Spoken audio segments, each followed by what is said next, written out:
What's up, guys? This is B-Boy Payawal, and I would like to greet everybody a happy New Year. Well, today is January 20. Sorry, ano ba naman yan? January. What's up, guys? This is B-Boy Payawal, and I would like to greet everybody a happy New Year 2024. Today is January 1, 2024.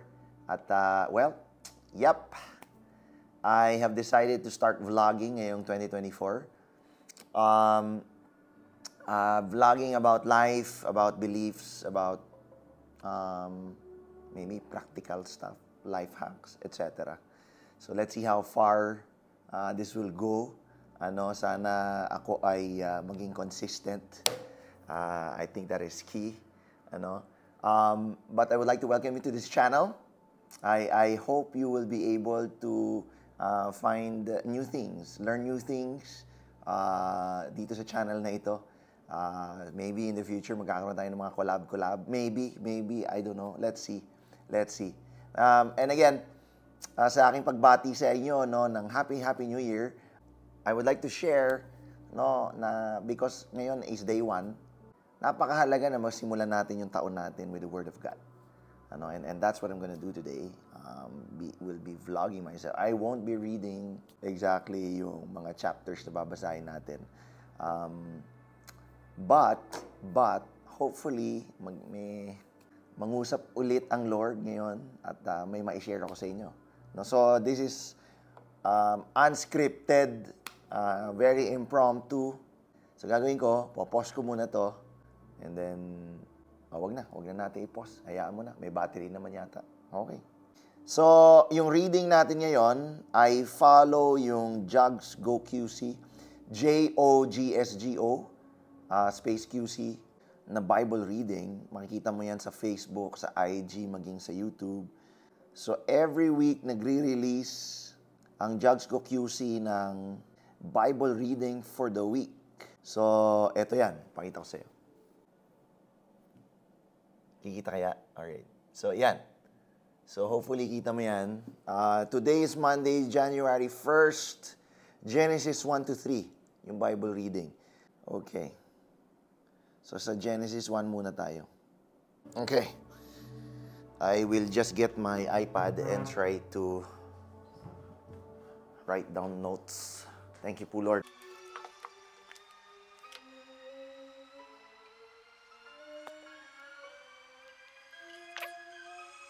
And they will live forever.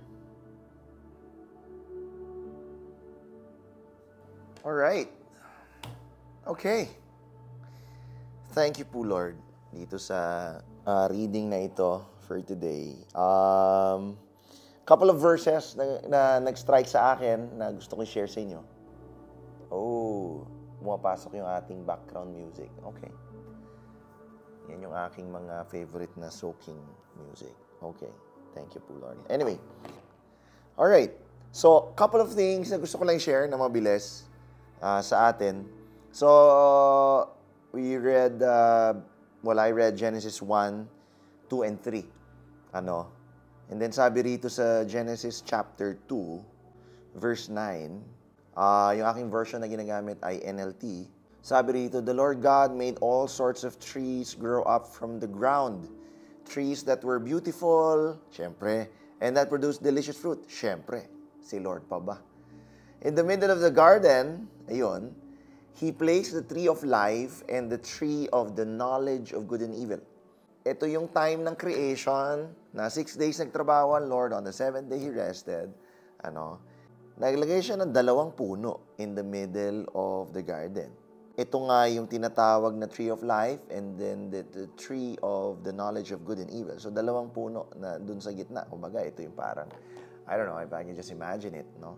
Parang ganda-ganda ng paligid, pero sa gitna may parang, alam mo yun, yung mga magagandang mga bahay or mga magagandang lugar, may fountain sa gitna. Parang feature siya. So, hindi water feature yung meron doon sa Garden of Eden, pero meron 2 puno na parang featured, na alam mo, I'm pretty sure, alam mo, wala man sign, pero alam mo na yun yung puno ng tree of life and then tree of the knowledge of good and evil. Now, in chapter 2, verse 16, sabi rito, but the Lord God warned, ibalik ko sa 15. Sabi rito, the Lord God placed the man in the Garden of Eden to tend and watch over it. Alright? So, si Adan pa lang noon, sinabi niya kay Adan na pangalagaan yung Eden. And then verse 16, but the Lord God warned him, you may freely eat the fruit of every tree in the garden except the tree of the knowledge of good and evil. If you eat its fruit, ano mangyari? You are sure to die. Alright, and then verse 18, dun pa lang sinabi ng Lord, it is not good for the man to be alone. Okay, so wala pa si Eva na ito. Pero may instruction na, Lord. The word was given to Adam. Huwag natin masyado pahabain. What I wanted to share, if we go to chapter 3 ng Genesis, at ang title nito is yung The Fall of Man.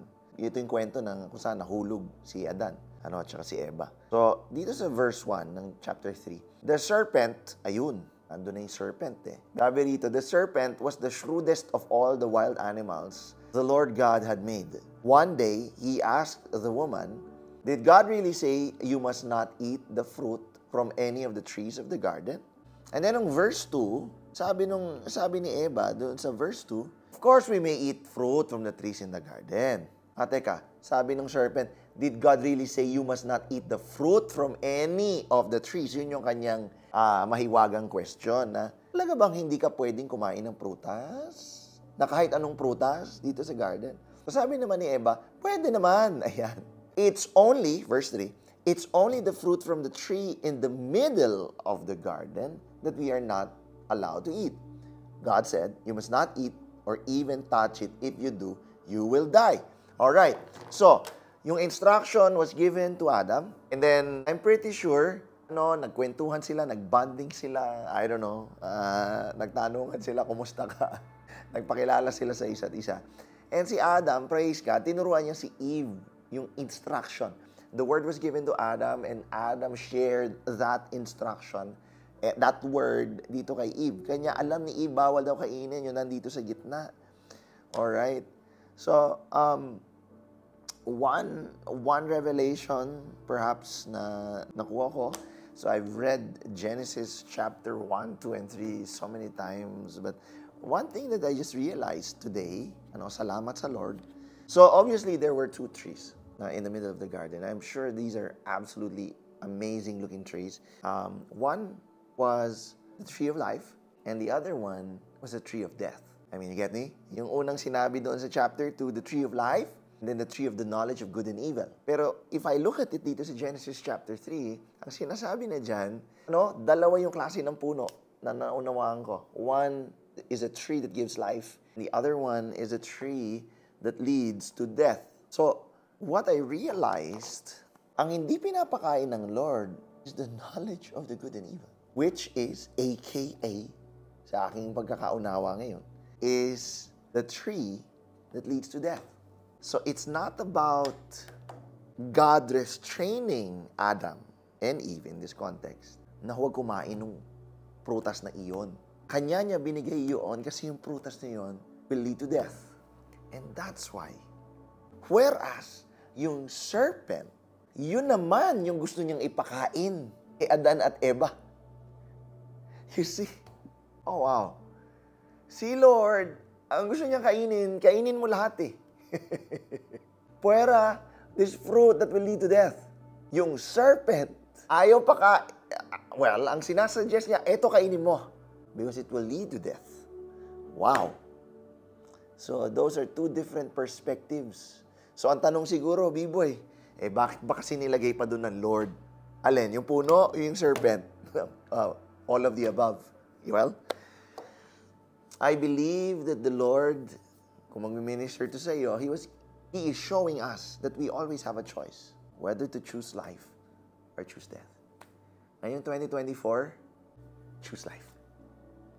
For yourself, for your family, for your loved ones, sa trabaho mo, sa negosyo mo, sa school, perhaps, sa ministry. Hallelujah. Let's all choose life. Because Jesus, He had to die on the cross so that we may not die. Choose life. Ngayon 2024. Sana may natutunan ka. Ako rin. Well, ako meron. Sana ikaw din. God bless you. Have an amazing 2024, guys. God bless you. Until the next vlog. Shalom.